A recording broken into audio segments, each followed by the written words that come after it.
What's going on, Harbor Hawk fans? I'm Timothy Brown here with Michael Najarian here for another parking lot preview. We've got the Hyannis Harbor Hawks going up against the Falmouth Commodores here at McKeon Park, trying to give Jared Salto-Amaki another run for his money here. The last time these two teams faced off, it was a fun one, Mike.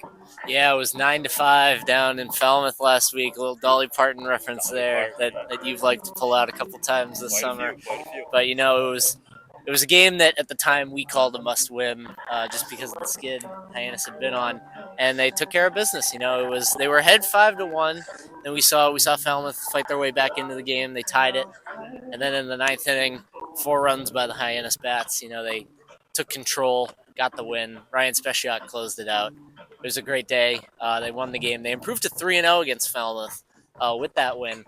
Back here at home, looking to build off a little momentum after a win last night, heading into the All-Star break. I think they'd love to make it 4-0 against Falmouth. Absolutely. Fun game last night, too, out in Chatham. A grand slam by Schaffner. Are you kidding me? That's a momentum kick this team needs after, like you said, a really tough month of July. But going into it now, as we mentioned in that last Falmouth game, it was a little bit back and forth, the Hyannis bullpen letting them back in it. Let's take a look at the starting pitching matchup today. I've heard it's been similar, Mike. Yeah, Falmouth has the same guy out here. So let me get back to, I was on the wrong page.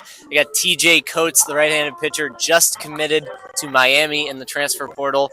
So, I get Miami, Ohio, or the real one? the real one down in Florida. Okay, yeah. ACC ball. Yes. Yeah, so he is, this last time out against Hyannis, he pitched, I believe it was just three full innings because they got to him a little bit there in the fourth. Obviously, they tagged him for 5 runs there.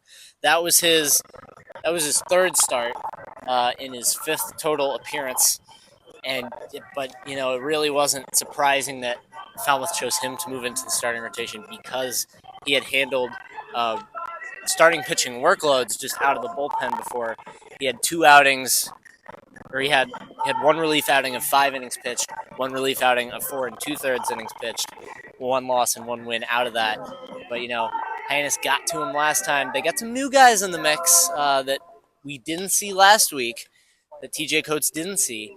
Hopefully, the result ends up being the same.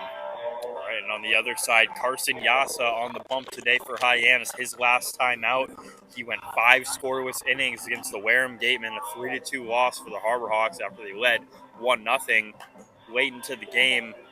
Fall apart at the end. That had been an unfortunate theme until last night. With that big 8-1 win, hopefully the defense and bullpen can feel that momentum today. And we were talking earlier, a lot of high leverage arms are going to be out of the mix today for Hyannis. 2 innings last night from Diaz, another 2 from Edwards. Definitely good performances from both of them, but now you look at the back half of this bullpen to step up. Guys like Chandler Dorsey need to have a good game in this one. Ryan Speciak is in all likelihood available, if I am correct. I would find it hard to believe because he would be pitching in the All-Star game tomorrow. So I would imagine they're not going to want to use him. So they do.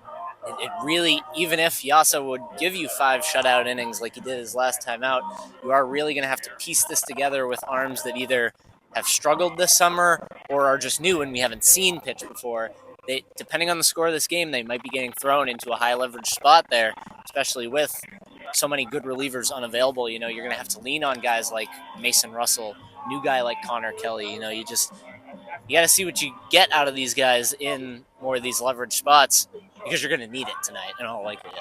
Absolutely, but you're still looking to get the most you can out of Carson Yasa. Obviously, like I mentioned, 5 scoreless against Wareham, had 7 strikeouts. That's been his strong point. He has blown people away with his fastball throughout the Cape League season, has a 1.06 ERA because of it, and last time allowed just 2 hits and 1 walk. He's looking to keep these guys off the base paths today. What's this offense from Falmouth trying to bring into McKeon Park? Yeah, so they got the always dangerous Mike Anu in the lineup, patrolling the outfield there for Falmouth.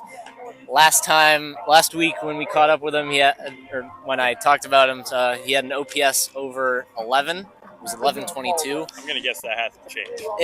It's dropped a little bit, but it's still in the tens. I believe it was 10:30 when I looked this afternoon.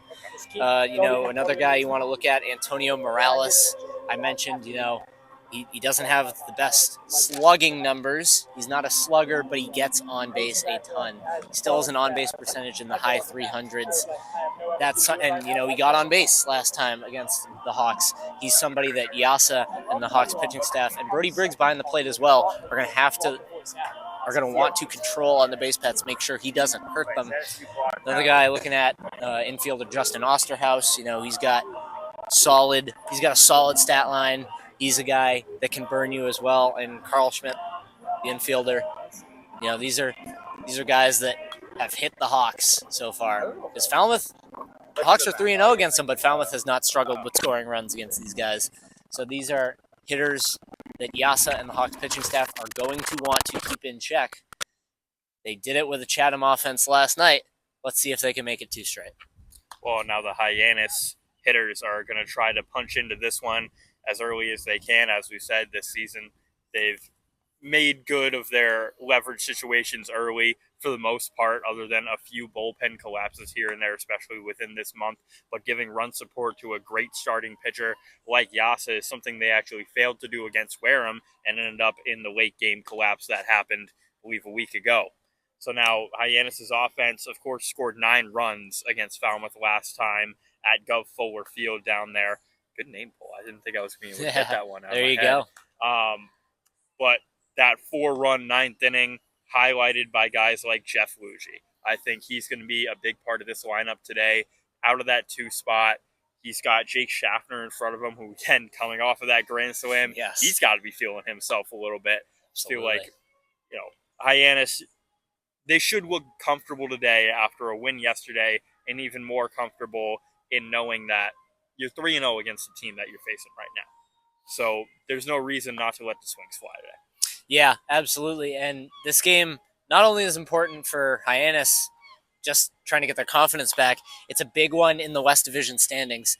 All 1st to 5th in the West Division, I believe they're separated by only 3 points. I believe there's only a 3-point difference in there.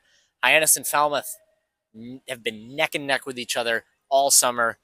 They've gotten the wins against them already.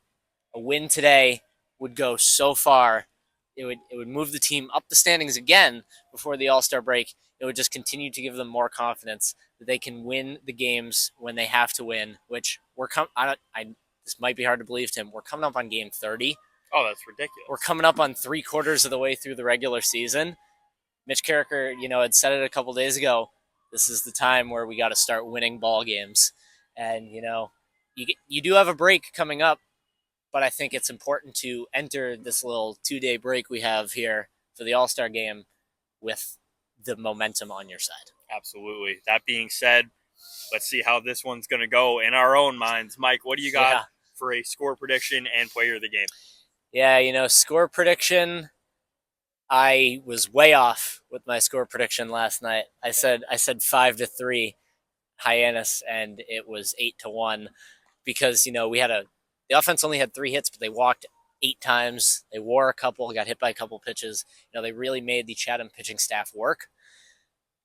I like seeing that again, especially because you have your big bats back in there. You have Gabe Camacho back in there. You have Jeff Lugie back in there.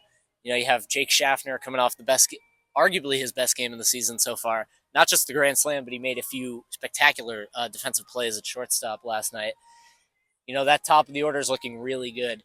You got Brody Briggs back in the lineup behind the dish today. He's had a couple days off. The Hawks have 3 catchers, so Brody's got 2 catchers he's competing with now. He's had a couple days off to kind of reset. No reason to think he won't have a really good game tonight. But give me, I said it already. I said it a couple days ago. Give me Cape League All-Star Jeff Lugie for player of the game. Score prediction, I got Hyannis picking up their 4th win against Falmouth this year. I think it's going to be a high score. Okay. Because these teams have played each other well. Give me Give me 8-6, Hyannis. You're almost taking all the words out of my mouth there. Oh, okay. I was absolutely thinking about Luigi all the way because I've rode with him for a while because I usually ride with guys when they're hot, but he's just been hot since he got here almost. He does. He is riding a 7-game hit streak right now. 4 of those have been multi-hit games. Wow. I'm looking for him to get an 8-game hitting streak tonight, but yeah, I'll kick it back to you. Well, I'll stick with riding a wave. Jake Schaffner, as you said, coming off of probably his best game of the summer. He's hitting the ball hard. He's playing incredible in the field, and that has to have you feeling good coming into a matchup like this. Give me Jake Schaffner with a 3-hit day today. I'll go even more bold than you. Oh? I'll go even more bold, all right? But for score prediction, I'll tame it down. Okay. However, I will predict a big day out of Carson Yassa. So give me a 6-2 Hyannis win. All right. Those 2 runs are not going to be Yassa's. Okay. I'll say I think the bullpen will struggle a little bit, but they'll manage to get this one done in the end for sure. All right. Anything else to add, Mike? Well, it's a Friday at McKeon Park. It's Bark in the Park tonight. Oh, yeah. Bring your dogs to the ball yard. Have a great time, and cheer along. Cheer for the team. Cheer for your favorite players. What are they going to be cheering, Tim? I think they're going to be cheering. Go Hawks!